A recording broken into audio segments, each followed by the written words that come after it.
Yo, what's up, mi gente? Sabo salam. That's hello to everyone in Urdu, and you guys are listening to Thoughts with ArabianPapi and Toeray.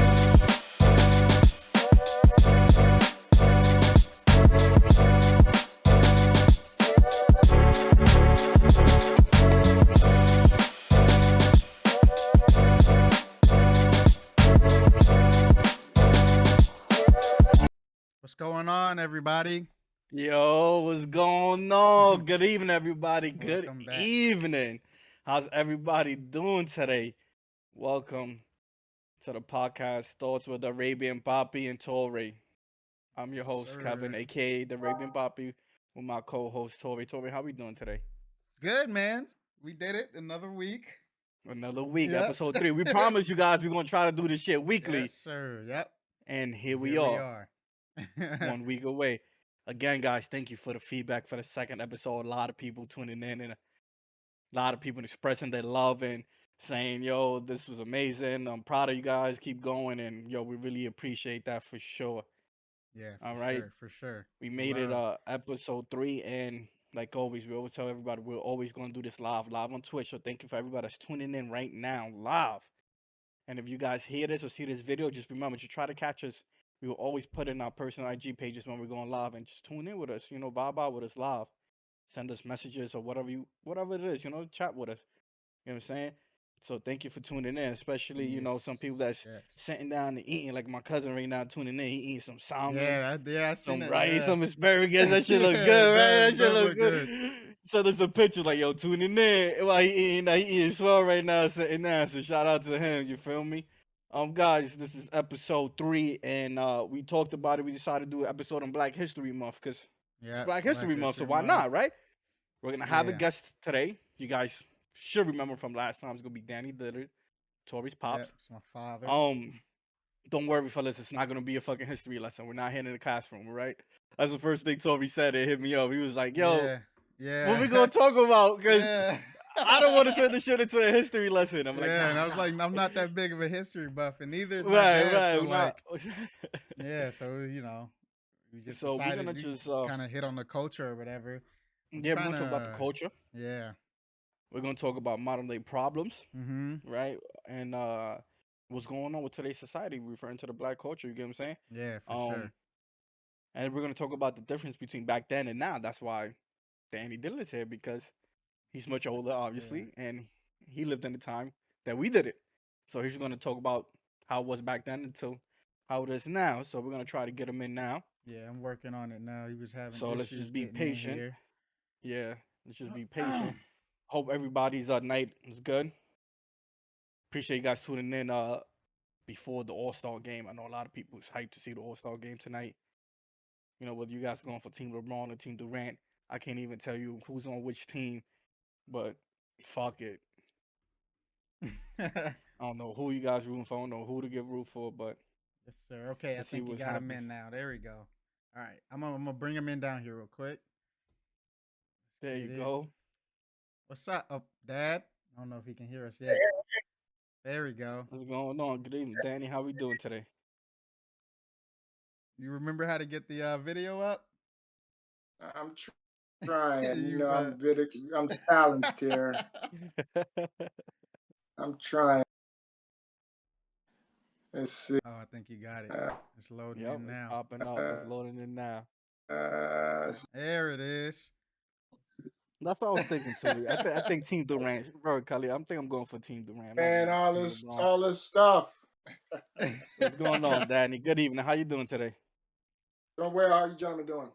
Doing all right. Not too bad. Thank you for coming and being a guest on another episode of Thoughts with ArabianPapi. We appreciate you showing up tonight.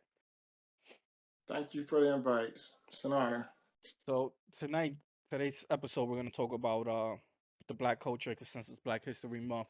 So let's just start off like, who's your guys' role model? We can start with you, Danny. Who's your role model? Who's your Black role model if you had a different role model that's not Black?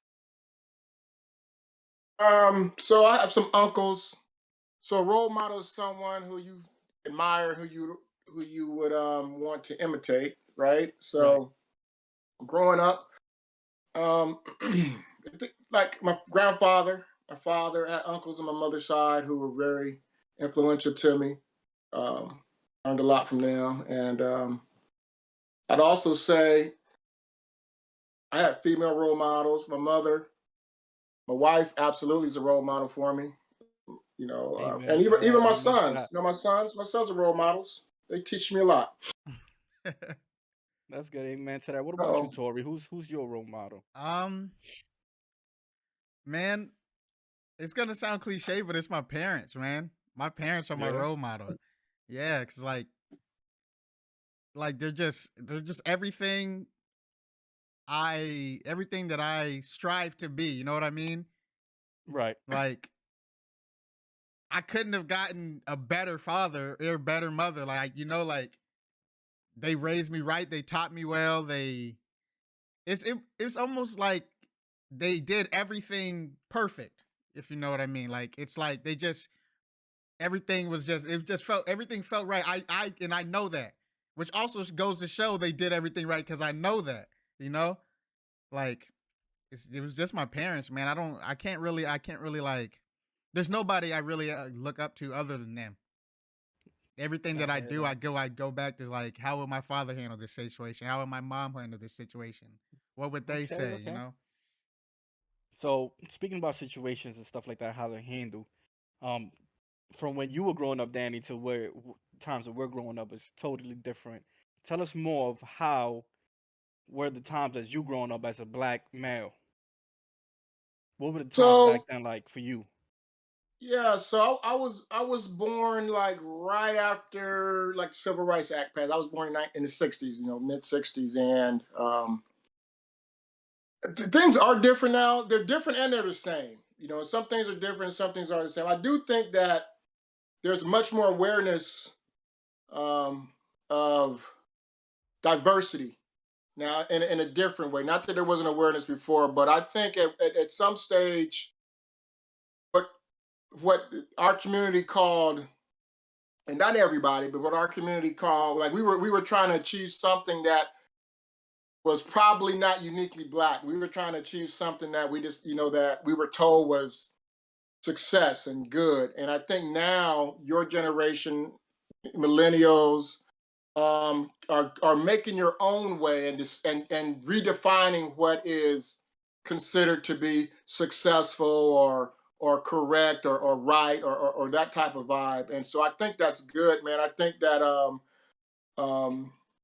there has been progress. I think there's a lot of progress that needs to continue, but I think there has been a lot of progress. So there was, like, I didn't grow up during segregation necessarily, but it was quasi segregation. So and I'll make this quick. It's funny because I grew up outside of Chicago, and we always know we always have been taught how segregated the South is. However, growing up north of the Mason-Dixon line, you had distinct neighborhoods. You had Right. Chinatown, you had Italian neighborhoods, you had Polish neighborhoods, you had black neighborhoods, you had Puerto Rican neighborhoods. And you don't really find that down here in the South too much. Okay. But I do think that like that type of interracial relationships have come a long way. Okay. What were the other challenges as growing up as a black male you faced back then? What are the challenges you came across growing up as a black male? Or did you come up against any Um, challenges? stereotypes, stereotypes, and Yeah. I think that's still a part of today. So as a black male, and this is something that are just a minority. When you leave the house in your day to day, you go outside like this because when people see you, even in our own community, when a black male is often always our first thought is something negative. Is he angry? Is he a thug? Is he is he going to hurt me? And and I think those are like microaggressions that we don't actually often acknowledge because you deal with them so often that they just become a part of your everyday routine. And so I think it's important that that we acknowledge that as men, as black men, and understand like it's hard for a black man to go in public and just exhale and just exist and just be in a space. So I think that's a difficult thing that we still need to work on, but it is true. So just put in perspective, you don't have to say how old you are, but what years were you like your teen years where you were experienced that firsthand? What years were those? The 80s, So 90s? so I was a teen in the late 70s, early 80s. So And, it's so it's crazy. So late 70s and early 80s. So we're talking about 40 to 50 years ago. And Tori, you can agree with me here how those things still apply to today. Yeah. Like Yeah, for I've sure. seen I've seen it firsthand. Like Yeah. even me, like I'm a minority, but when I'm hanging out with my black friends and we're walking down the street, people will see us and automatically move to the street across. Yeah. Just Because they're because of the way afraid. you look. Just because of the way you look. Yeah. Right. Like they like he said, they think that, yo, is he angry? Is he a thug? Or they about to jump me or anything like that. And you can't And even it's like you can't even get the time of day to show them that that's not even like who you are. Like they won't even right. give you the time of day to be like, that's like this is me. Like I'm not even like that. I would have walked by, I would have said hello and just kept on Right. going. We would have had a pleasant interaction and it would have been all fine. Right. Or if you get next to a female in an elevator and she clutches her purse, Yeah, like if and you're it's about like to rob her or it's something like like I'm just in the elevator just like you. I'm just trying to get to my floor. right, right. Or you go into like an expensive store and right away they're looking at you, or you Yeah, have like a what are you doing here? Yeah. security guard following you. Like for example, it's a story with like guns, right? He's a Hmm. minority, okay? He's buying suits at the store, okay, and it's pretty high end. He wears suits all the time, so it's pretty high end Yeah. stuff. This white dude loses his phone. He Oh misplaces his man. phone, and the No. first person they questioned, the Yeah, of security and the course. cashier, Of was course. guns. Was my friend, and he looked and was like, "What?" So I got my phone in my hand. I'm over here about to pay like $1,000 in suits. Why would I want somebody's phone? They didn't ask no one else but him. And that happened Yeah. just like a few years ago. That's a So it's shame. crazy how, yeah, it's crazy how, what Danny was going through is it's still happening today. Yeah. You get what I'm saying? So what are challenges you got into as growing up, Tori? What are challenges or stereotypes that went against you as growing up? Stereotypes, man. I'll focus on. I kind of want to focus on like the one of the ones I heard all the time, like all the time is, oh Tori, you're an Oreo. Oh Tori, you talk white. Oh Tori, you're not really black. And I'm like, okay, so all That right, that's 100%. If yeah, we talk proper, they the yeah. first thing they say is, And "Oh, this is why are what you I tell talking them so because white?" yeah, so because I went to a it wasn't a private school, it was a preparatory school, and we uniform all that whatever, but it was mainly white kids there, and I would hear that all the time. Oh, you're not like other black people. Oh, I can get along with you. Oh, it's like white people don't own proper. You don't own proper just because I'm not sitting here and just because I'm sitting here pronouncing all of my letters and enunciating and speaking with some kind of ounce of sophistication doesn't mean like I'm still a black man. You don't get to regulate my blackness off of how I speak and my mannerisms. Like, and Right, and right. that's something I still deal with now. And I mean, every time I hear it, I have to correct them every time, and I'll do it gladly every single time. And it's I don't know, it's something that's always bothered me, always. So have you guys ever received like comments or a little backlash of other black people saying, "Oh, you're not really black because you grew up in the suburbs, so how can you Yeah, of know course I what have. what Yeah. we went through?" Mm-hmm. All the time. Yeah. I mean, like it wasn't much when I was in the military. It was when I got to high school is when because that's when I really because I'd say we were kind of sheltered in that preparatory school. It was a Hmm. good school. It was a really good school. Um, but when I got to high school is when I started I guess making new friends, meeting people that were meeting people from other different ways, like other parts of life. You know what I mean? And that's where I really experienced like oh, he went to this school, or oh, look how why are you talking like that? Why are you talking so proper? Why are you talking white? Why are you? And I'm like, what does that even mean? Like, Right. what is that? Like, it's like you're not really black. You didn't grow up here. You didn't grow up there. You're not really black. Like, just because I grew up well doesn't mean I'm not black. You know, like I still deal with the same shit that you deal with when police see us or somebody sees us. We both deal to them. We exactly the same. We're exactly the Right. same. To them, it doesn't matter how I grew up or you grew up. We're both thugs to them. Right. Now, Danny, as you growing up, what did you growing up black really meant? Like, or have they ever told you, oh, you're not really black because you ain't grow up this way? What was the definition like that for you? No, so for me, I grew up in a predominantly black neighborhood, and once Okay. again, it goes back to how neighborhoods were kind of quasi formed were in the north, so to speak. And so East Hammond, where I grew up, was, man, it was probably 99.9% black. So you didn't really have that dynamic, but there was school integration where they deliberately try to integrate schools, and so you would encounter, like I encountered the same type things that Tory did. Like my group of friends, we spoke proper Hmm. English, and I hate to say proper. We just spoke. It's English. We just Right. had a English, Right. commanded yeah. Correct. language, Just English. Yeah. Right. Correct. right? And so the fact that, and it's something that my sons had experiences that I had, where it was like, why are you talking like that? Why, I mean, nothing wrong with dialect and vernacular things like that, but I think words are powerful, and they mean something. Language is powerful.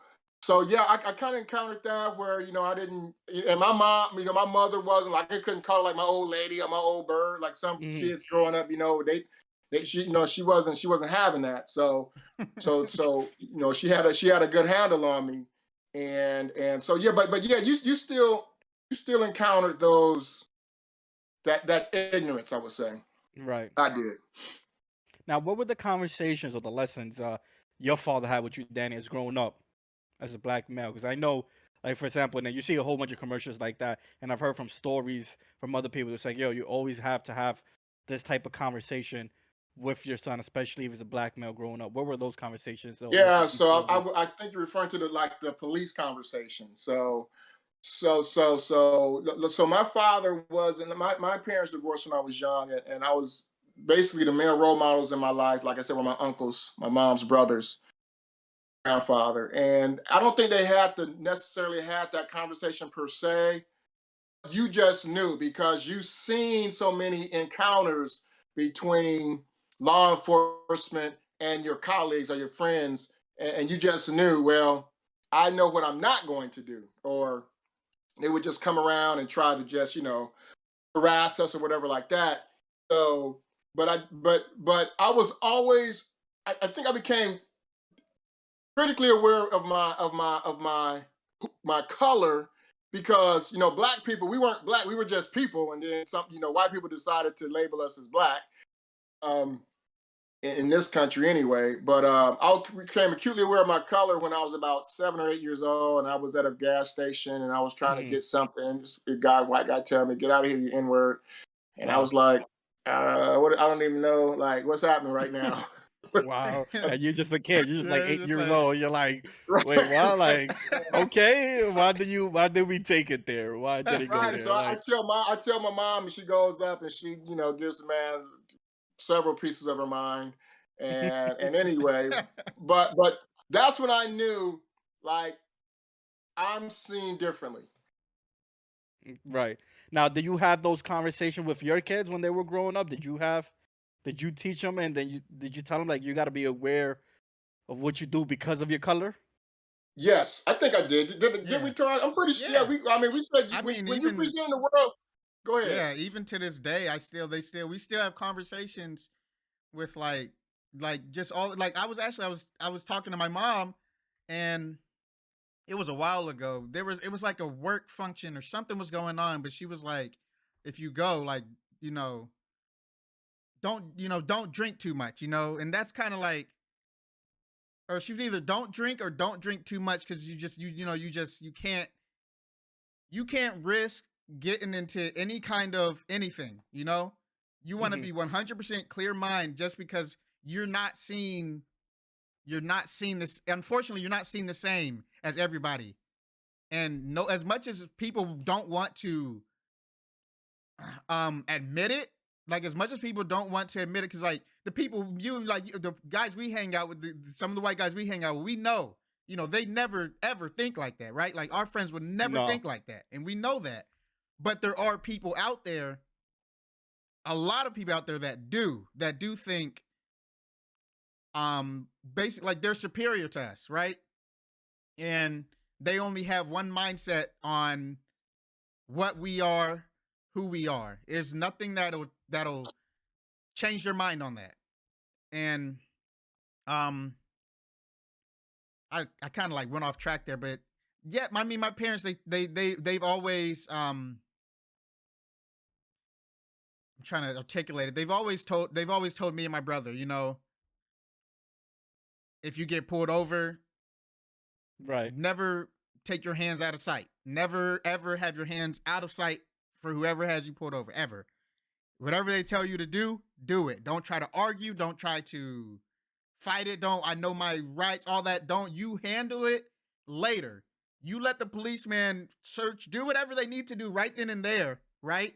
Because we don't have anything to hide. Let them do whatever it is they need to do right then and there. Right. And afterwards, that's when you handle it. Whenever it's separate, you can handle that in court, handle it later on after the situation. Just document everything that did happen. Right. Because there's nothing they can do if you're polite the entire time. If Correct. you're sitting there and you're polite and you're obeying everything that they say, there's nothing that they can do. Not saying that they won't do, because they have done it. But Right. it was basically, they told us just, you have to be careful in every situation that you're in. It is just how it has to be. And it's sad, but that's just how it has to be. You need to look out all the time. True. Now, Danny, have you ever had like a police encounter growing up? Oh yeah, man. Growing up in the military, listen, I've been pulled over. I've been pulled over in uniform. So I got pulled over once. I was on my way to work. I was stationed in Anchorage, on my way to work, and I get pulled over in my truck. And I have on BDUs. My name's all over my uniform, the unit, and the guy said, "What's going on?" He says, "Oh, we're looking for a 6-foot black man. You fit the description." Wow. I said, "For what?" For car theft. I said, I'm literally in my uniform, man." I said, "You think I want to steal a car by uniform?" With my name on it and Yeah, everything. Right. Like that's not the smartest thing to do, right? yeah. But, but yeah, definitely had negative. I've had positive encounters, but I will say this, and my son was law enforcement, in the military, and I'm proud of him that he did that. But I've had more negative encounters with police officers than positive, and I have law enforcement that are good friends of mine, But that's just keeping it real. Now, what about you, Tori? Did you have any police encounter growing up? Yeah, I'd say the one that stuck out to me the most was actually a more recent one. When it was my parents' anniversary. I had I think I just came out here on leave. I think I was just here on leave, and we had this whole, we rented out this event room place, and Mhm. we were all just hanging out, and we could bring our own liquor. So we were like, oh well, let's go get some. So it was me, my brother, and my girlfriend Mackenzie. We all we were gonna head to the liquor store and go get some liquor. So we're driving over, and we get pulled over. And so I guess Caleb was speeding or whatever. I don't remember why we got pulled over, but we got pulled over, and we're waiting there. We're just sitting there waiting, and this is her first time like ever experiencing I guess an interaction between a black man and the police. Not saying that it's always this way, right? But Right. this was her first time experiencing it, and she was scared. She was terrified because all the stuff has been going on, and she thought something was gonna happen. We were like, no, it's gonna be fine. Like we know how to like handle this situation. It's gonna be fine. But they come up. they do the stupid thing. You know why I pulled you over? Do you know why? Like Right, it's right. You know. like just say Yeah. it. Like you don't have to ask me. But we did the thing, and they're like, you were speeding, and they take Caleb's ID. They go back to the car. And they come back, and they're like, we need to search your car. And me and Caleb looked at each other, and we're like, what? I mean, like, why? And they're like, well, just something. We just, something's it's feeling a little suspicious, so we need to search your car. And your passenger, he's talking about me. Your passenger keeps looking back at my partner here, and he's looking a little nervous. And I was like, I'm looking back at your partner because he's creeping up on the side that I'm on. Right. I was like, he just crept up on. I'm like, I'm not nervous. I said, I do what you guys do. I was like, I'm not afraid of you guys. Like I do this on a daily basis. Back in South Dakota where I was stationed. Like I'm not nervous. I do what you do. And he was like, well, we need to check your ID. I said, I'm military like that. I was like, that's fine. And like, it was like almost, they didn't say it, but it was almost like they didn't believe me when I said I was military. But they're like, well, we need to see that ID. And I was like, okay, well, here it is, so they searched the car. And not to mention, it was like 3 cops out there. And like, I get it. I understand. Because when we were working, when you pull somebody over, you don't ever want to pull them over alone. You don't want to be alone. I get that, right? Right. But you always want to have like one or you want to basically outnumber whoever it is that's there, just in case something happens, right? But there's 3 cop cars and like 6 cops. Like there's no reason for there's all no that. reason for all of you, right? Right. Like it's like you don't. When I was security forces, my thought process, like being a cop, was I don't want to be intimidating, because I'm doing this job because I'm here to help. I'm here to help people. That's my Right. job. That's I'm your job. helping you. Correct. Protect If the you, community and help. Yeah. if you're committing a crime, if you're doing something that's putting somebody else in harm's way, I'm gonna stop you, and I'm helping that person, and I'm helping you from doing any more harm to them and yourself. Right. And we'd get a lot of guys would and this was the term they love to say, is be a professional asshole. Let's go fuck up somebody's day. And I heard that so much, and it's kind of like, isn't that the opposite of what we're supposed to be like? Supposed to do. Isn't that the opposite of what we're supposed to be doing? We're supposed to we're supposed to be helping. We're not supposed to. I don't want to go to work and mess up somebody's day. Like, I don't know. But yeah, that was my incident. What do you One think of 'em. about the police situation back then and compare now? Do you feel that any like it's gotten better, or it's just pretty much the same thing? I think there's more awareness. I don't think it's necessarily gotten better. I think that because everybody has this Mm-hmm. The phone. now, now you can now you see. Now you see. You can see more. You can see it with it's a visual impact now. I don't know that is. I think, and let me take that back. I think it's gotten better because we are aware, and there are in some respects, some efforts to correct some bad fundamental systemic policies. That stated, there's also a lot of efforts to make it harsher, or make it this bring this iron fist down on crime. Crime's gotten worse, so we have to be tough on crime. Which I get that, and you should. And like when we even go back to crime bills being passed in the 90s, man. I mean, like the Congressional Black Caucus endorsed a lot of crimes just due to the crack epidemic, and so Right. there were a lot of laws that were endorsed by the Black community because, listen, we all want to feel safe. Like everybody wants to feel safe. Yeah. And it's not crime isn't inherently Black. Even though we try to perpetuate that notion in the United States, crime isn't inherently Black.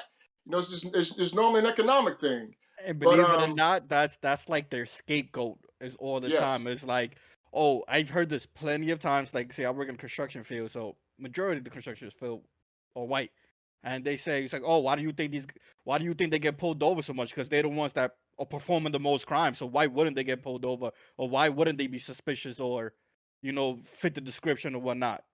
That's like the number one scapegoat. It's like, oh, you guys perform the most crime, and which I don't think necessarily that's true at all. It isn't. So it's all about proportionality. And so African Americans are 13% of the population, but we're disproportionately in a lower economic scale than the majority population. So we talk about proportionality, and we go back to crime. Most sociologists will admit that crime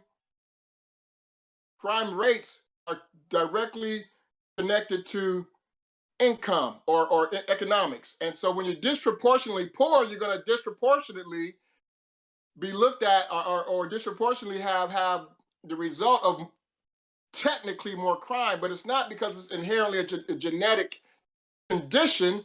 It's an economic condition. And Mm-hmm. when we address the economics and be more equitable versus equal, then we should see, I think, an acceleration in the change that we're seeking. And what do you think about racism back then to now? Was racism more hidden back then, or more known back then, or is it more hidden now? Or is it more aware now that look, like there's more racists out there I think showing? it's more cunning now. I don't necessarily think it's hidden. I just think and it's been a progression. So you had red lines, and you had green books, and you had sundown towns. Coming. When when when slaves were emancipated, enslaved Americans were emancipated. You had the vagrancy laws. So now you couldn't hang out. So picture, you had hundreds of thousands of African Americans. One day you're enslaved, now you're free. Where do you go? You don't own property. It's not like you could Mm-hmm. just go home. The plantation was your home. Right. So you had a quasi chattel slavery system. So you were vagrant if you were considered hanging out, because that's what the law said. You couldn't go into white establishments. You couldn't go to white schools. You couldn't own property. So now you were arrested, and once you were arrested, you could be sold out for labor. Mm-hmm. So that hasn't necessarily changed, in a sense that, yes, the laws say that slavery is illegal. You can't enslave humans anymore in the United States. However, now you find more cunning ways to segregate. So, for instance, I'm an elected official. So when congressional districts are drawn up, you can concentrate. So politics is the allocation of resources. You can concentrate resources to certain neighborhoods just by the Mm-hmm. fact that you can draw the lines. And so what does that do? Now, predominantly Black neighborhoods, you don't have the parks, you don't have the community centers, you don't have or the number, you don't have the resources. Resources, And right? so what do? Well, you're left to your own devices. You got to survive. You understand? I mean, you from Brooklyn, so you absolutely know what I'm talking about. Yeah, the Bronx, but I I mean, the get what Bronx. I'm you're sorry, my bad. No offense. saying. No, But yeah, without a doubt, the resources you have down here in the minority areas compared to a suburban area is not the same, and it can never compare. And then that's that. That's what a lot of people say. So, well, we went through the same roads, and no, you didn't. You didn't go through. Yeah, the path was probably straight, but you didn't see all these obstacles I had to go through versus you just Yeah. walking straight forward. You know what I'm saying? right. So you Yeah, did I mean, have a head start.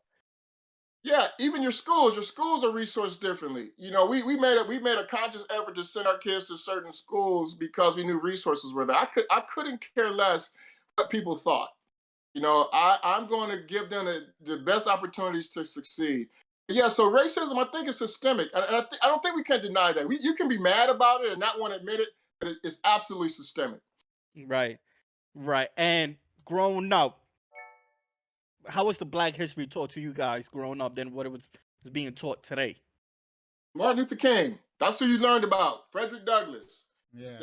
You had the February, and you did your MLK speeches and whatever, and that was it, man. I mean, you didn't learn about George Washington Carver or Langston Hughes or things like that, unless you went to a progressive black school that was in a black neighborhood or African American neighborhood. But schools I went to and where I went, the teachers weren't interested in putting forth the effort to get knowledge about certain certain historical black figures to teach us. They just, hey, okay, let's get through this, and we're going to move on. I think now with the advent of the internet and just progress, that Black history is much more diverse. I mean, you see it on TV, you see it in stores. Even though I think that's some appropriation of some and not necessarily genuine, but it's an effort. So I will Right. acknowledge that. Take what we can get. So now, being younger, Tory, and growing up years later and having a bunch of movements and different black leaders and figures going through, do you think that the school system has done a good job in teaching Black history, or they teach it enough, or they just say, hey, this is the No, basics and that's pretty much it? when I was going through school, I'm gonna tell you, man, the only ones I heard about were Martin Luther King and Frederick Douglass. The only and it was like, it was short. It wouldn't be like all throughout February. It wouldn't even be all throughout the school year. It would be like a subject, or like not a subject, like a part of a page in the book.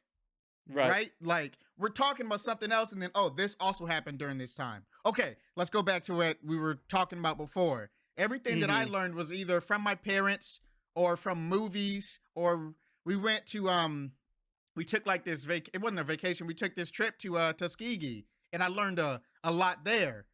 And that's where I learned that's where I learned what I do know was from outside of school.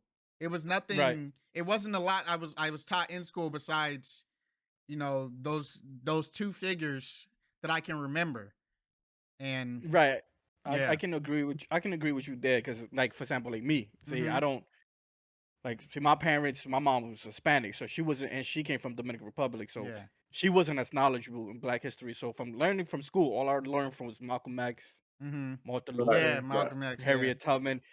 Right. And that's pretty much it. I'm not very knowledgeable in that subject in Black history and what went on, because they taught you the bare Yeah. Bare minimum, minimum. Yeah.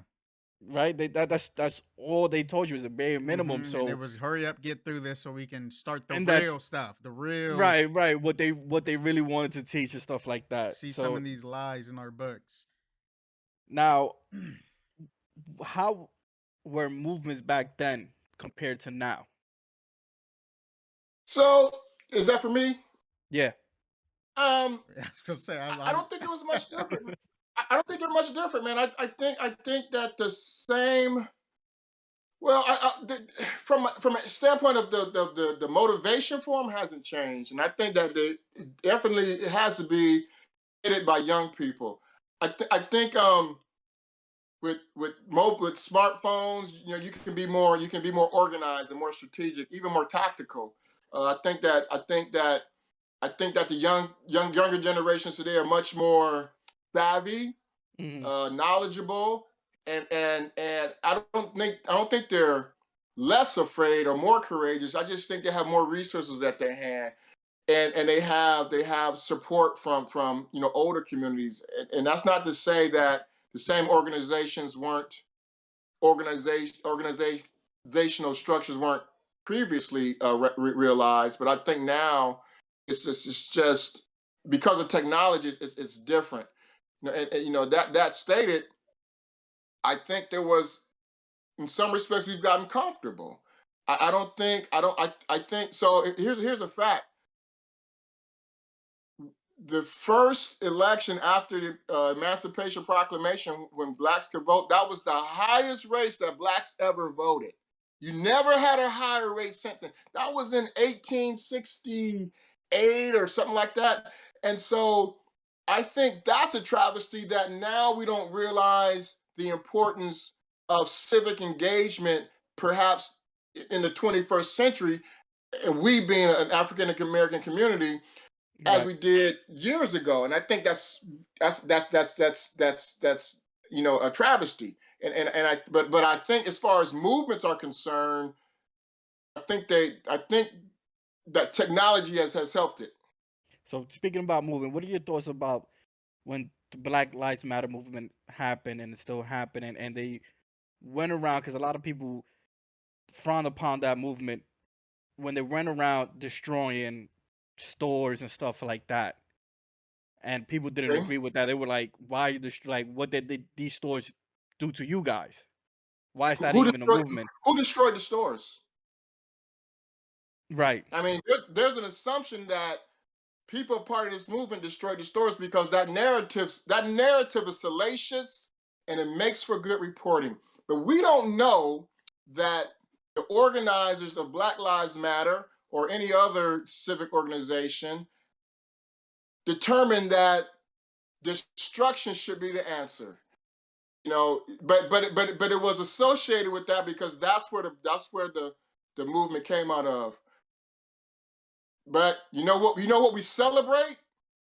The Boston Tea Party. We right. celebrate that. Yeah, We people forget celebrate about that. It's in our history books, and it's part of America getting the attention of the king.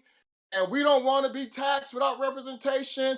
So we will it. Hmm. we will destroy these resources. Celebrate it. Let's say, in fact, that it was Black Lives Matter, for argument's sake, that destroyed property. Not that I condone violence. However, those buildings can be rebuilt. If a young man or young woman's life is taken, that life is gone. It affects generations. I'm not saying it's okay to destroy property, but property's insured. Hmm. Property can be replaced. People cannot be replaced. And once you start, let me tell you something, man. If white young men were killed at the same rate and same manner as black young men, police reform would have happened decades ago.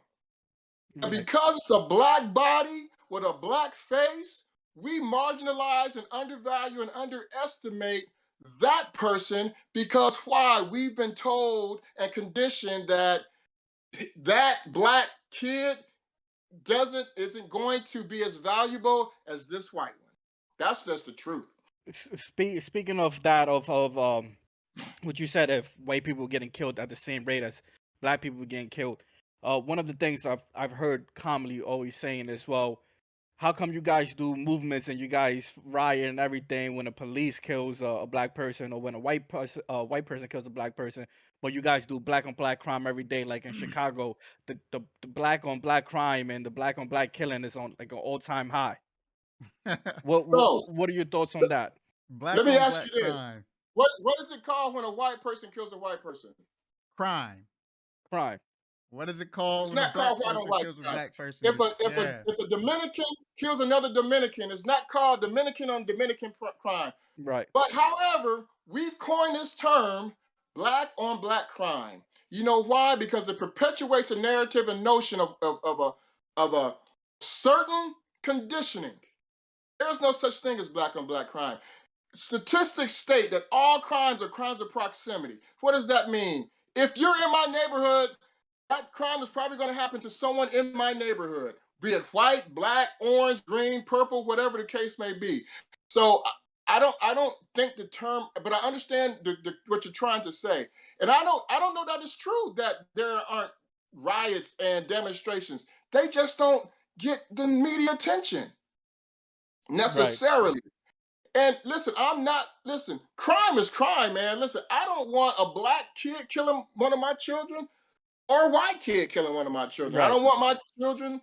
So, however, when we go back and we look at this movement, it's normally involved with law enforcement in some type of killing that appears to be unjust. Hmm. And when people are tired and sick of a certain situation reoccurring, I can't, I don't know the quote right now and it escapes me, but Martin Luther King said, like, rise of the voice of the oppressed. So we have to have change. We just can't listen. if black officers, I'm gonna say this one more time, if black police officers kill little white boys at the same rate, say 12-year-old black white boys, what do you think would happen? Forget about it. They're fired. They're gone. They're not even getting paid leave. They're not even getting this paid leave thing. They're gone. That's it. It's over. It's done for them. But we look at individuals. I mean, look at like Trayvon Martin, who George Zimmerman wasn't a police officer, but look what we had the girl do. That was ridiculous. I mean, it was ridiculous. Tamar Rice, police rolled up on him within seconds. They pulled out a weapon and killed him. Mm-hmm. I played with toy guns as a kid. Even my sons did. Not so my wife wasn't all about that, but I mean they had the toys. But I'm just saying, man. I mean, the idea that somehow black is evil is pervasive in our culture. We just have to admit that. Right, and that is true. Now, talking about movements, how do you guys felt from the uproar when Colin Kaepernick kneeled during the anthem? How do we You think that was a right movement? That was a right move? Yeah, I mean, so the way I see it is, say Black Lives Matter we're doing the riots. Everybody got very mad at that. Don't do this. Don't do that. Stop. Stop destroying all these buildings. Stop destroying this stuff. Okay, we'll stop.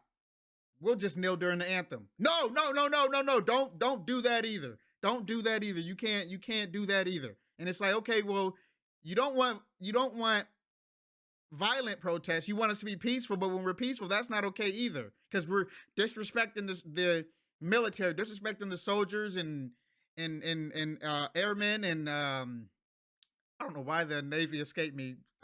Seamen and sailors in the Navy, and it's like I didn't feel disrespected as a both of you guys were in the military, as a military official. I didn't feel disrespected. They're doing what they have the right to do. He was kneeling. He's doing that because he can. He's kneeling because that's what the military is fighting for. Right. Now, I read a document somewhere. I read a document that told me, as an American, I have freedom of assembly, I have freedom to gather, I have freedom of speech, and I was told that as I joined, and that's our Constitution, and I was told that I'm defending those rights of Americans to do as such by raising my hand and taking the oath. And my son did the same thing. My wife did the same thing. And we took an oath to defend the Constitution of the United States. The fact that someone partakes and exercises their rights, but it pisses people off, you have to sit back and wonder what's really happening. Yeah. Right. So, speaking of that, what do you guys think about when they marched to the Capitol and then a lot of people were pissed and they were like, well, look what the Black Lives Matter movement did. They destroyed towns and stuff. How can we not storm the Capitol? How you guys are getting mad at us for doing that?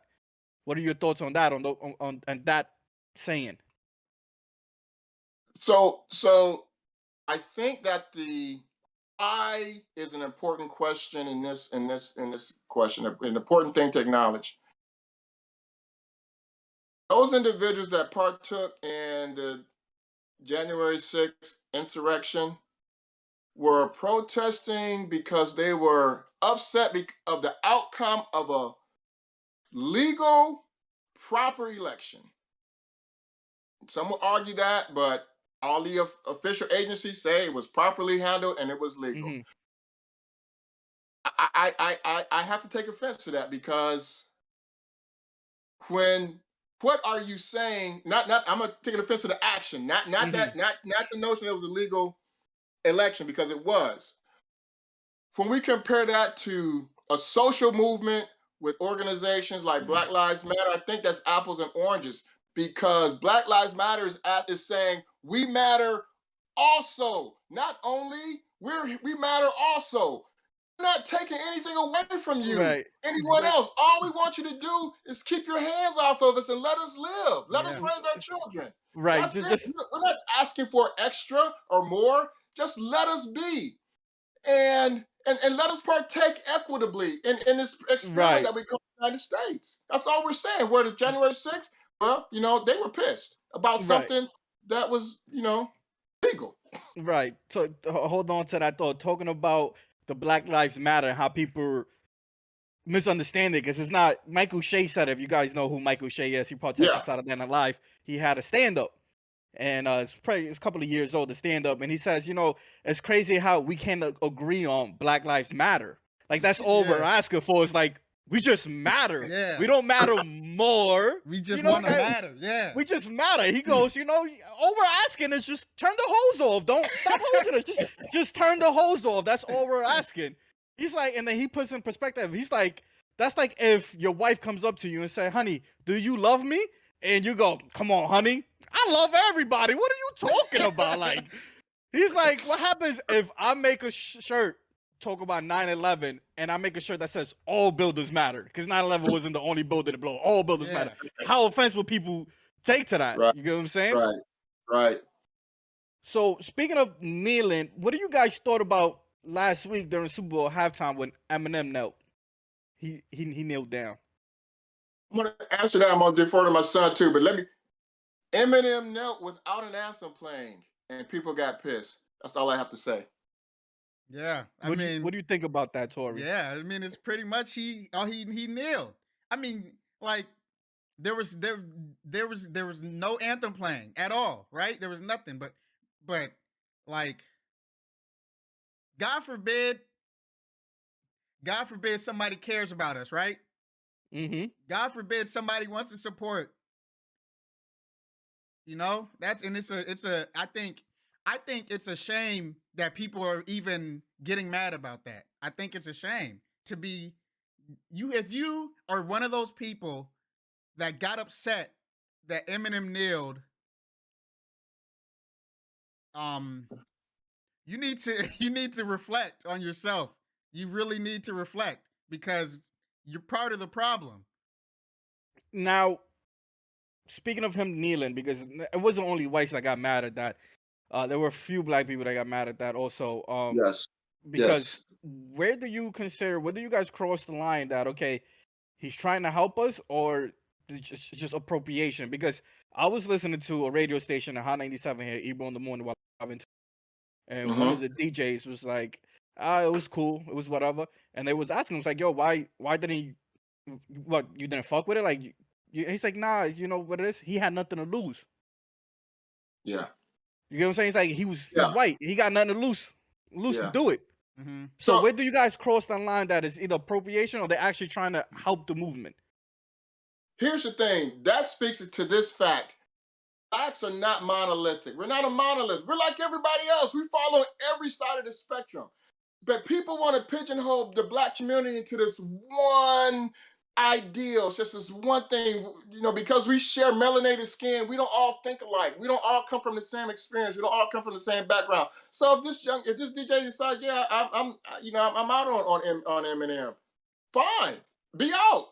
I didn't think it was appropriation necessarily, although I understand that. I didn't think it was inappropriate. I thought this young man was, when we look at his entire body, Eminem has always been, down for the culture, so to speak. He's always been down for the culture, and he's always kept it real. Yeah, that wasn't like out of nowhere. It wasn't like we always known how Eminem is. We known his idea on all of it.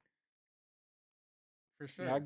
Yeah, I understand. I'd agree with that. Like So I mean, but what do you guys consider appropriation, and what do you guys consider like, okay, they're actually going for the movement or they're actually helping? What this is what I consider appropriation. Who was the coach of Notre Dame football that's now the LSU head coach? I can't remember his name.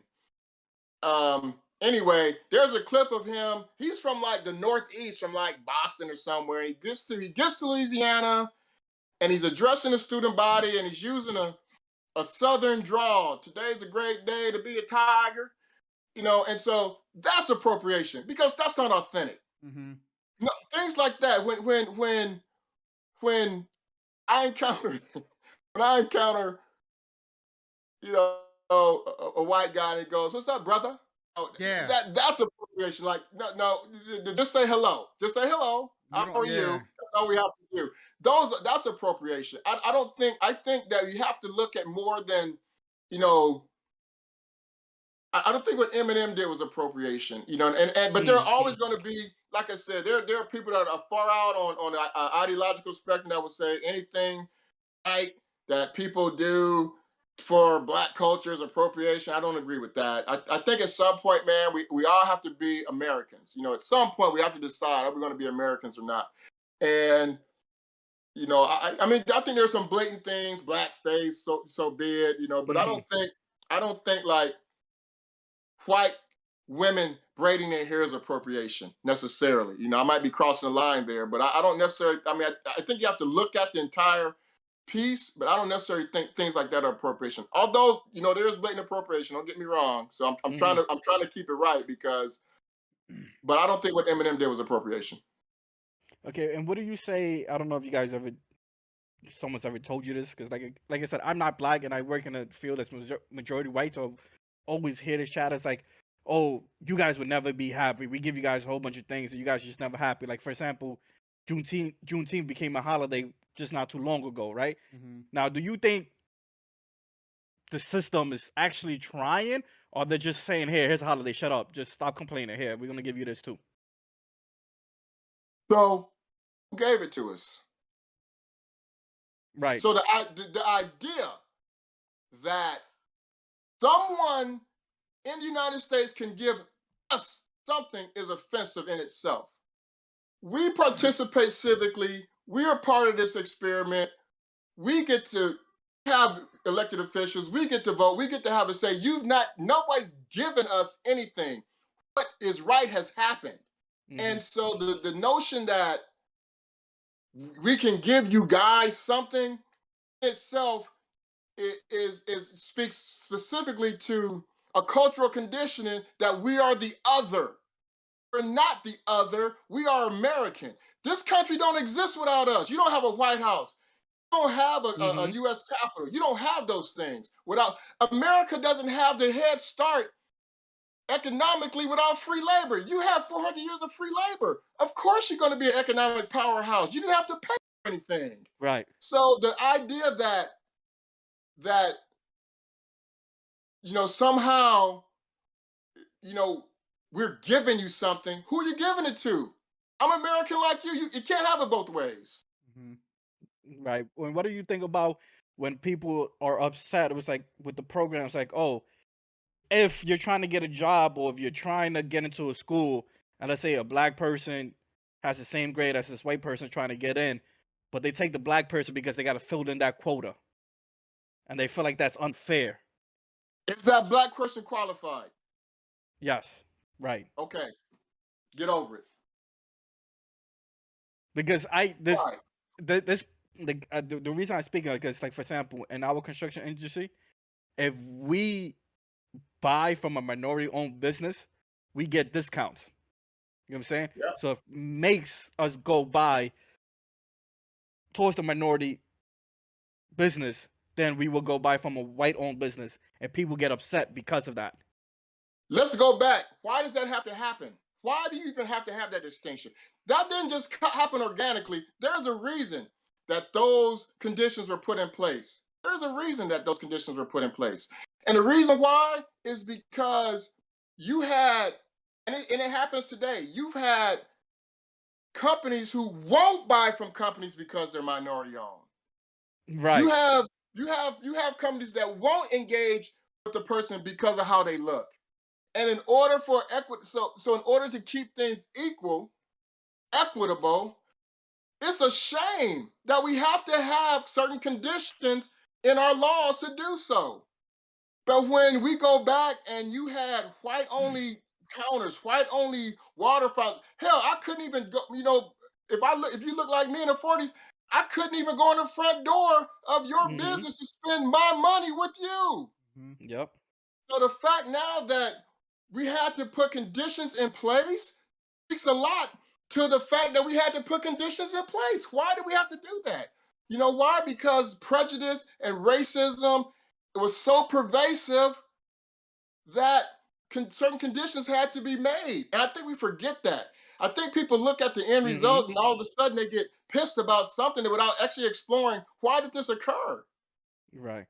Did you ever had to encounter that, Tori, growing up in a job or in a school that like, God, you're only here because they need to fill the quota. That's why you're here. I wouldn't say no, not in a job or school or anything like that. Um, in a movie I did, I was extra in. Hmm. I got a part because I don't really want to like name those of you who know me know the movie, right? Right. I don't want to name it, and I don't, because I don't whatever. But we were all sitting there, and I was the only black guy there, right? And so Hmm.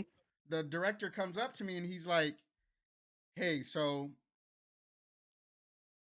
we want to." He tried to butter it up, and of course I took it because it means screen time. It's more screen time, whatever. I'll take it. Say whatever you got to say, whatever. But he was like, "How do you feel about getting some more screen time?" Like he was trying to like butter up, and then he's like, "We can go ahead. We're gonna go ahead and make you the DJ here of this boat, and Right. because we don't really, it's kind of weird in the crowd right now, just having that one token black guy." And I was like, I almost said something, but it was like my first time, and I'm still new to it, but I was new, and I was just like, okay, yeah, sure, why not? It's more screen time, Hmm. I get paid a little more, whatever. But I guess that was a situation that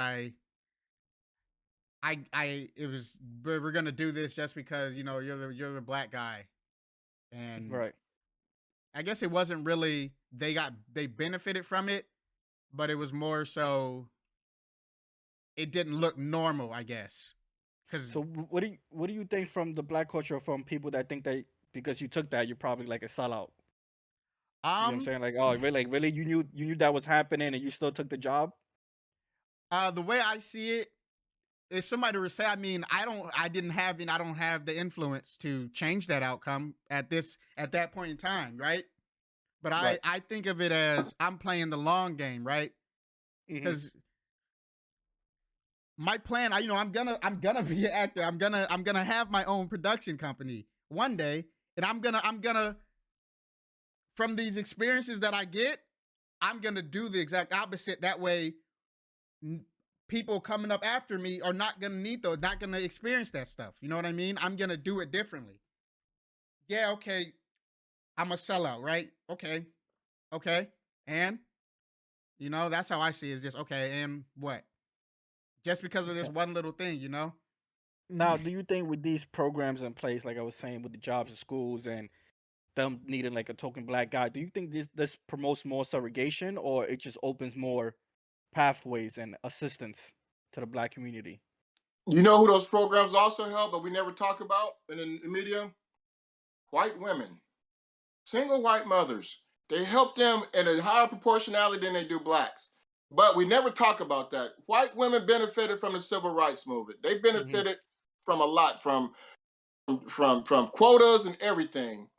I guarantee if your company buys from a woman-owned business, they'll get the same discount because of white females also a minority. So, but we have to acknowledge that, and we have to keep that real. It promotes equitability. All we want is a level playing field. I Mm-hmm. don't need you to give me a handout. Just give me the All same I need you to do opportunity. is get the hell out my way. Get out of my way. I'll be fine. Just don't put an obstacle in front of me. And this is what this is how we can look at these initiatives. It's removing obstacles that are often intentionally put in place. Why? Because of fear. Bottom line. Bottom line. Fear. All hatred. All even has its roots in fear. So the fact that we have programs and if people get pissed about it, there are more whites on assistance than blacks. There's a higher proportionality of blacks, but of pure numbers, it's more whites. Right. That's facts. And so we don't think about how these programs help elderly or help physically challenged people. But we always tune in on the black person. How how where are they getting something I'm not getting? Hmm. Why? Well, you know what? You know what you got that we didn't get? You were never 3/5 of a human in our Constitution. but black people were. You were never shut out of businesses or couldn't drink out of a water fountain or couldn't go to the theater, or you had black police officers that couldn't arrest white people. Those things didn't happen. But we don't think about that. We think about, oh, now things are equal. It's something how equitability and equality feels like oppression is something, because that's how pervasive a systemic racism is in this country. And that's a shame. That's true. Now, what do you think about the government assistance with welfare and stuff like that? Some people feel like though that's not assistance. It's just to keep black people at bay and keep them stuck in a lifestyle where they just receive free stuff and they're always going to receive free stuff, so they want to stay there. Poor people, not black people. Here's where I have to think about that. Before organized welfare bills and agencies were part of our culture, you know who took care of those things? Churches. Mm-hmm. Churches took care of those things. Churches were to feed the widows and the poor. And guess what happened in the United States? Church became business. It became big business, huge business, to where, and I'm not against the man of God having an airplane. I don't know that you need a G5 or whatever it is to fly and get here and there. Maybe you do. I don't know. You do what God tells you to do. But the fact that in a capitalist society, all we think about is profit margin versus, not that all we think about, but the first thing is, how much money can I make? How rich can I get? Versus who can I help? So I don't think that is free. I don't think that it's handouts. It's not illegal to be homeless in the United States. I live in a municipality here in Florida, and we have homeless people. Majority of them don't look like me. They don't look like me. They don't. Right. They have signs, but they don't look like me. And that's fine. But I think the idea that government assistance was formed to help black people is wrong. Right. I just don't think I just don't think that's a false narrative. Right. It was to help poor people who needed it. Correct. Yes. Absolutely correct. So modern day now, how do you carry this conversation to someone that doesn't know? Like, how do you show them or talk with them with caution so they're aware of what they're going and the knowledge that they don't know? So you say talk to them with caution. I don't. This is going to sound awful. But I don't care about your feelings. The truth is the truth. Whether you want to hear it or not. So there's this idea, and here's in a book called about white fragility. You don't want to hurt. You know, that's the whole critical race theory. Like we don't want.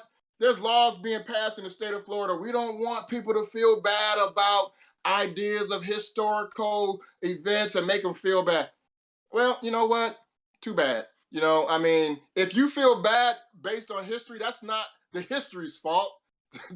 that's something that has to do with that individual. But that stated, I think there's a lot to be said about tact, and a lot to be said about humility, and a lot to be said about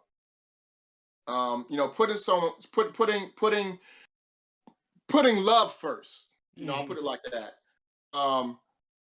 I think what we have to do is be authentic. I think we have to be authentic, man. And you know, that's one reason I love I love what you guys are doing. My sons grew up with all kind of friends. Right. My son's best friend is not, you know, growing up wasn't a black kid. You know, it was Colin, and you know, and Colin, you know, Colin's cool, and even my oldest son. And so I think little by little, man, as we continue to tear down these ideas and notions, that we continue to make progress. So I'm hopeful. I'm hopeful, and I'm optimistic. But I think we have to not be afraid of the hard conversation, and that's the key. Not be afraid of the hard conversations. And I think a lot of people are afraid to talk about those conversations because, again, feelings are involved, and it's all about, you got to think about someone else's feelings, or it's a sensitive topic. It shouldn't be a sensitive topic. Something that's happened, something that's continuing to happen, and something that needs to change. And we constantly have to work on changing it for the better. So what are ways can, let's just say, Tori and I or you continue to help that progress along and help that change? What do you think? I think I think what you guys are doing right here. I think these are beneficial. I think little things like this. I don't think it's the big things. I think it's the small conversations. The conversations you have on a bus, the conversations you have sitting in a doctor's office, the conversations you have at work. I think all those things, and when you're in environments that you can't necessarily remove yourself from, and these topics come up, and I think those are the conversations, one conversation at a time, and we begin to change, broader ideas and narratives on a larger scale. Everybody's not going to change. Everybody's not going to agree No. with me. Everybody's not going to like Yeah. me, but I'm okay with that. Yeah. And as long as I'm true to myself, and we're true to ourselves, and we're authentic, genuine, and daring sometimes even, and we can realize change, but we all have to understand that we're. So there's a song by Gary Clark Jr. Man, he's one of my favorite artists, man, and he's a black blues. This land is mine. This land is mine. And so even as a black man, this is my land. I come from African ancestry, but I'm American, man. Yeah. This is home. Right, right. Yeah. You tell me to go back? No, Go back. where? That's the number one thing. Go Louisiana? back where? Yeah. And they act like they're not immigrants themselves. Like you weren't. Right. Where were your parents from? Your parents Yeah. wasn't even born here. Like Right. how are you gonna treat me this way? Right. Right. And as ugly as this land was acquired from indigenous people, which is awful, this is my home. And we can't deny those things, and I've lived in other countries. My children have, but I love America. I love the United States, man. I love it here. I love the freedoms we have. I love the opportunities we have. And so, I think one conversation at a time, and taking ownership patriotism isn't only reserved for white people. I'm a patriot too. Yeah. Right. So what do you think about and this is a question for both of you guys. Let's say like Hispanics. Some Hispanics don't consider themselves blacks, but sometimes some blacks get offended when Hispanics use the N word. So it's like you want us to consider ourselves black, but then when you use the N word, it's a problem. That's So what's going that's on here? that's a deep question, because the island that your mother's from has a distinct line down the middle. You Mm-hmm. got one side that's Dominican, and the other side is one of the first black Right, the settlements Haitians. in this part. Yeah. Haiti, man. So I think that's a very complex question, man. That's a hot topic. We understand the history of the N word. We understand that. Right. Just don't do it.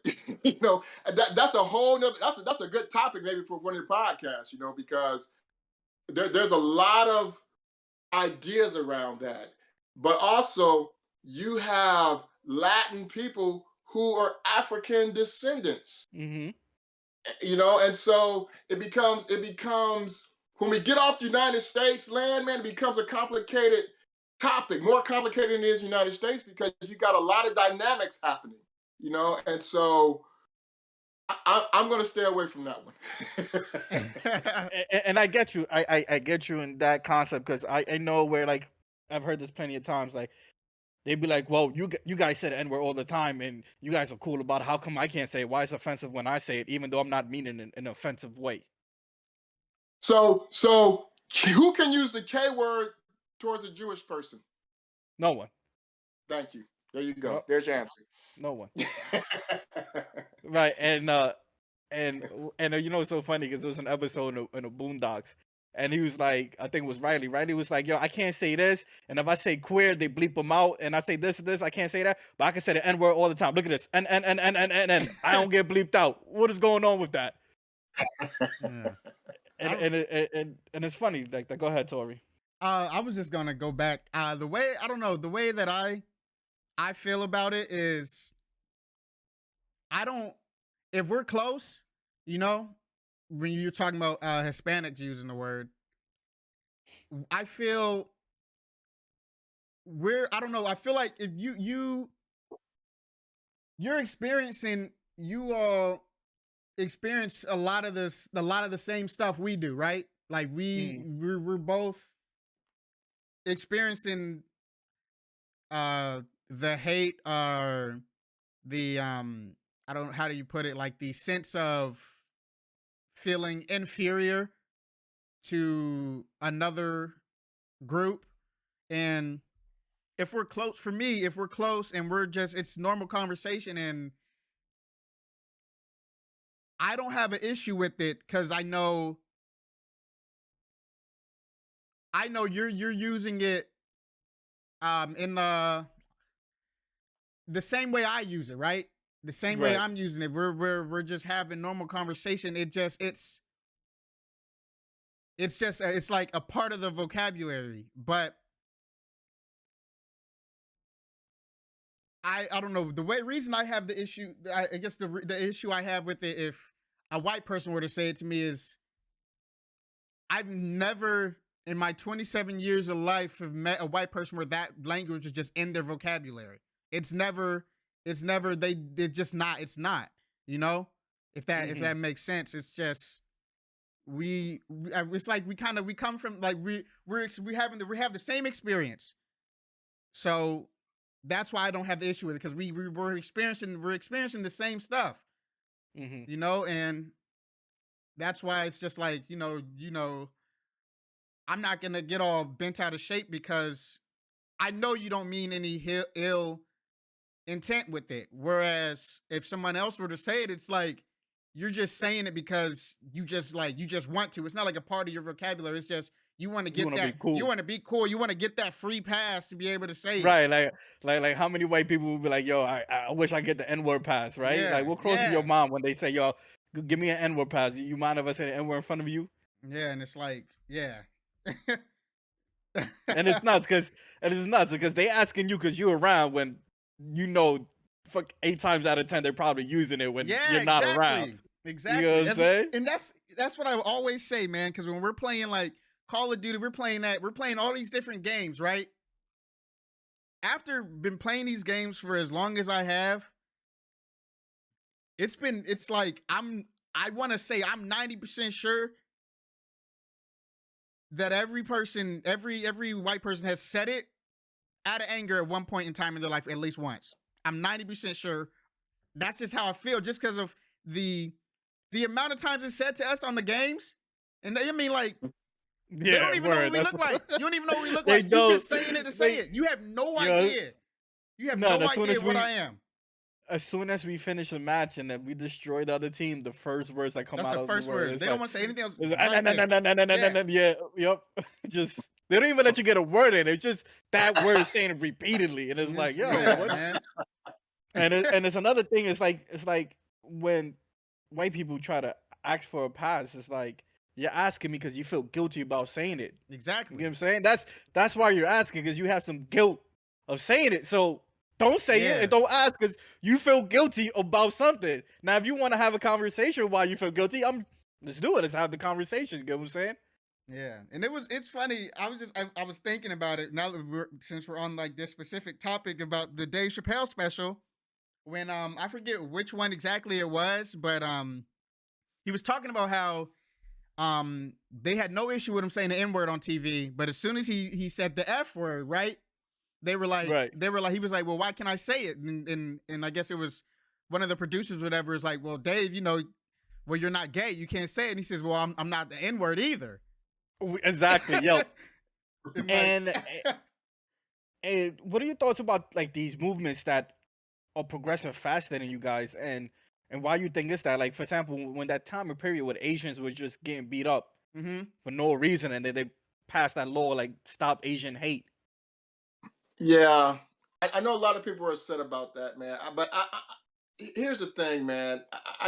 If a group can achieve a goal, good for them. Good for them.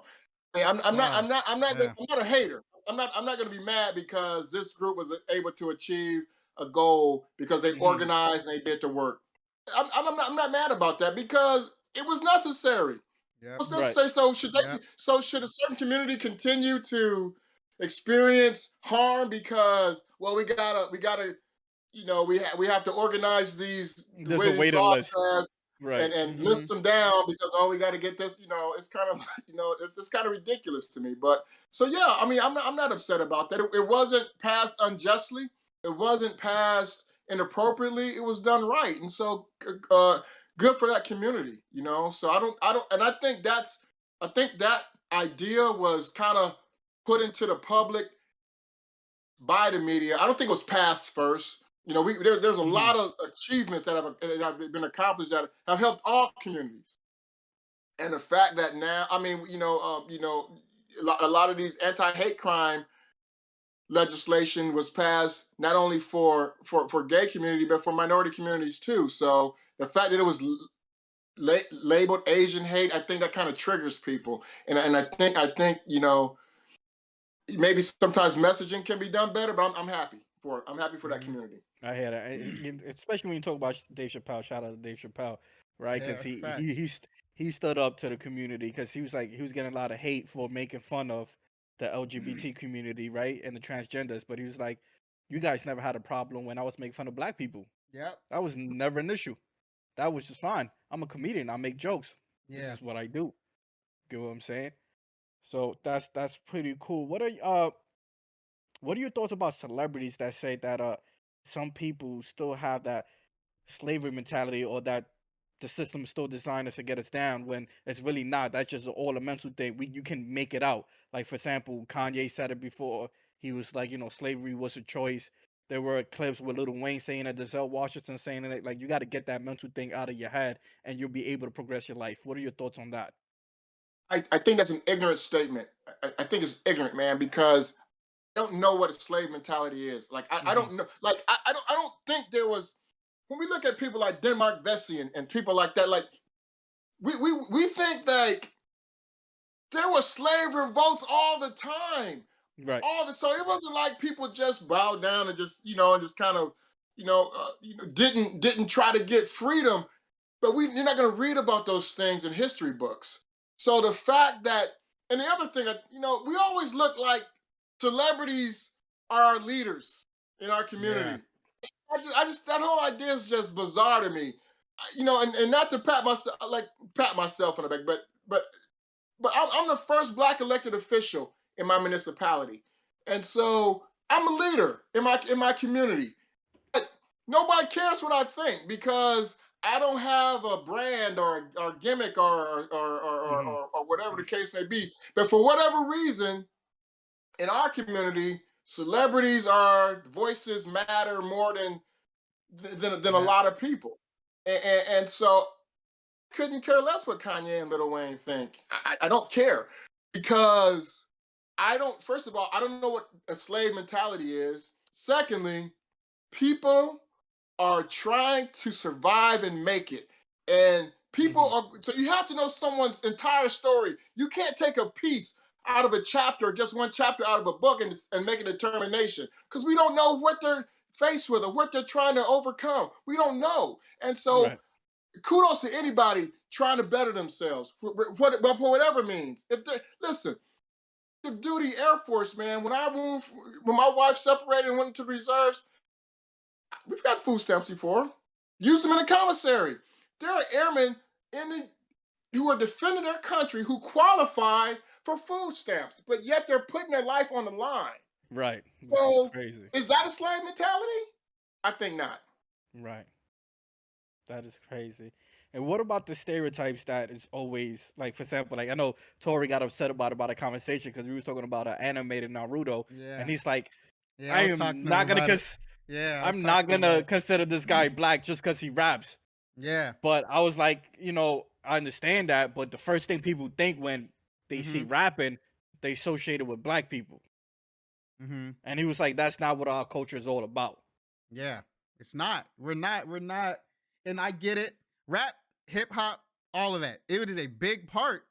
It's a big part of our culture, right? It's a big part. But it's not all that our culture is. So it's like it's not we've as our culture, our black culture, our history, everything, we've done so much more than just rap, right? Right. And rap isn't even the only musical thing we've done. We have jazz, we have the Mm-hmm. blues, we have Mm-hmm. R&B, we had rock. That was a big part of our culture, but it somewhere down the line it flipped and rock wasn't part of our culture anymore. But it's just I talked to my dad about this the other day, and he explained it very well, and he actually helped me see, because I at first it was more for me, it was, I seen it as like some of the rap nowadays is glorifying this certain lifestyle, this drugs and all this certain lifestyle that I'd never experienced, and I was like, so to me it was like, I don't want to be affiliated with that. When you see me, I don't want you to affiliate me with that because I don't even know what that lifestyle was like.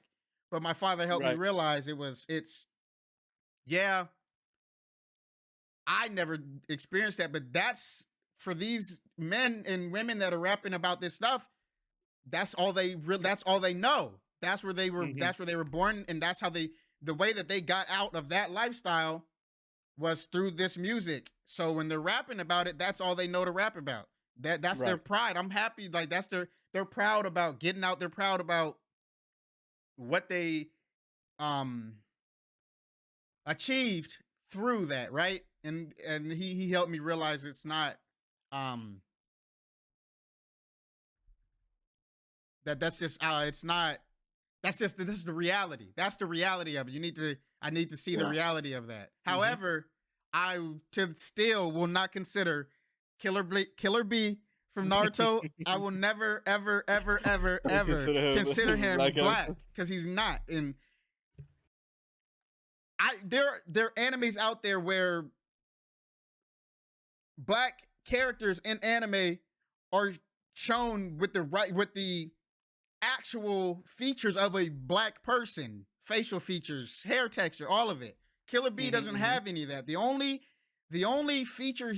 thing he has that would make someone think he's black is the man is rapping. That's it. Right. Right. And Right. I won't take that. I won't Maybe he's accept from that. 8 Mile. Who knows? He could be from 8 Mile with Eminem.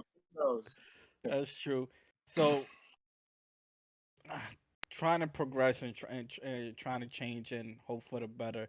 How do you counter talking to someone when they make a racist comment or something like that, and you trying to show them or teach them or talk to them like, yo, that's not how this is. You know what I'm saying? Like, Tory always has the saying, like, the first thing he starts before he even starts the argument, like, what can I say to change your mind? If there's nothing I can say to change your mind, Yeah. then there's no point in having this conversation. Mm-hmm. Right. Yeah. So how you counter that, Yeah. when somebody says something racist or, ignorant towards you? Oh man. I'm very sharp with my tongue, so Yeah. sometimes I give very back-ended compliments, and just to kind of get the point across. However, though, I agree with my son. Like, every conversation is meant to engage. Mm-hmm. It says, the Bible says that a fool is known by the multitude of his words. So sometimes you just gotta let people be foolish. Mm-hmm. I don't have to defend my blackness. I don't have to defend my maleness. I am who I am, whether you like me or not, whether you agree, whether you endorse it. I am who I am, apart from you. I don't need your validation to validate me. So if you feel a certain way about me, so be it.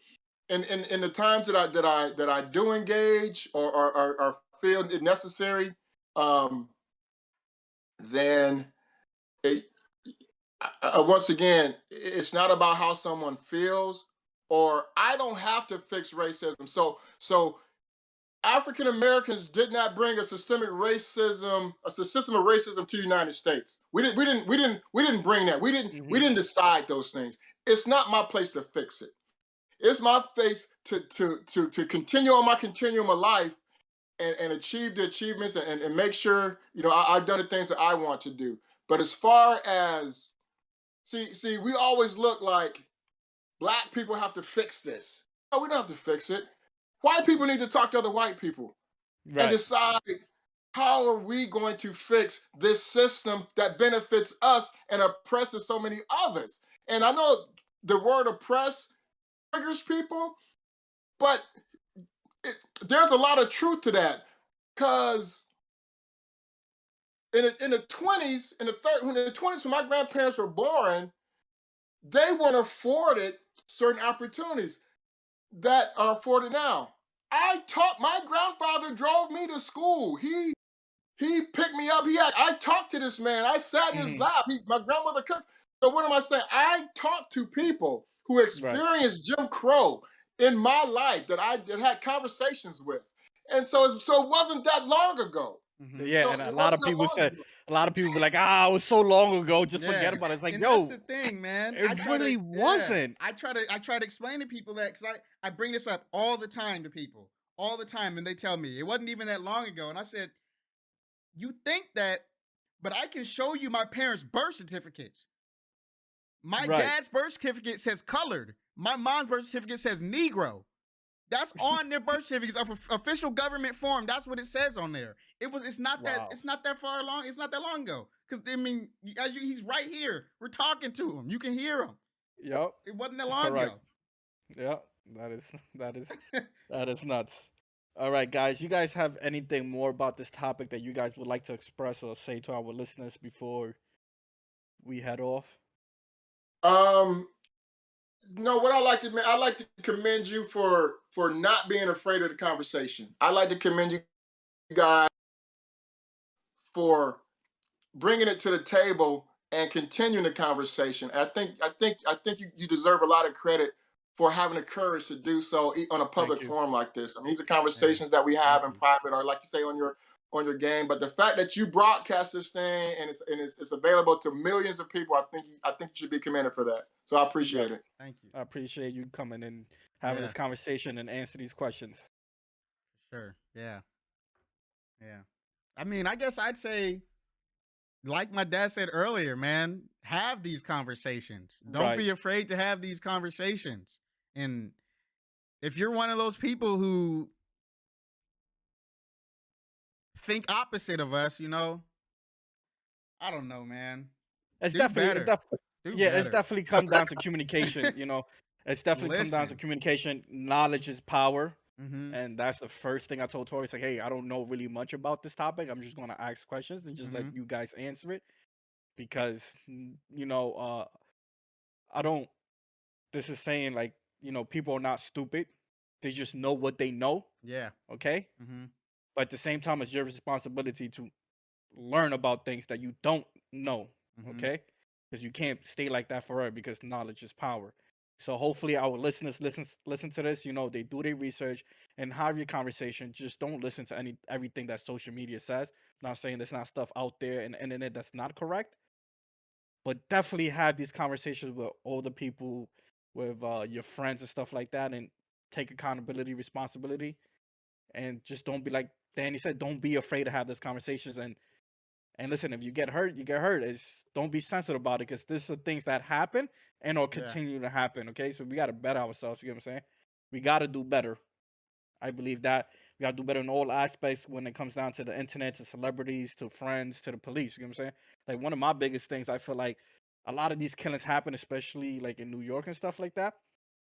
It's because I feel like if the police just change one thing, if they send or try to help people that come from these minority places to become cops, and then have those cops patrol those minority places, they understand the environment more than a white cop that's never been in that environment, and the first thing they reach is for a gun. When somebody that's been in the environment is like, yo, hold on. I know what's going on. Let me talk to these young cats. Trust me, they're just trying to make a living. Let me talk to them so they could go home and have a good night. No one here has to die. You get what I'm saying? And I feel like that's something that needs to change, and hopefully it will. But who knows? That's really good, man. You know what I'm saying? Yeah, so I agree. That's really good. Again, I appreciate you guys coming and tuning in. I know tonight was a long episode, but it was meaningful, and I hope it was worth it. And I hope you guys take something out of it. And I appreciate you guys coming in. Until the next time, to the next episode, guys. Yeah, we're going. Later.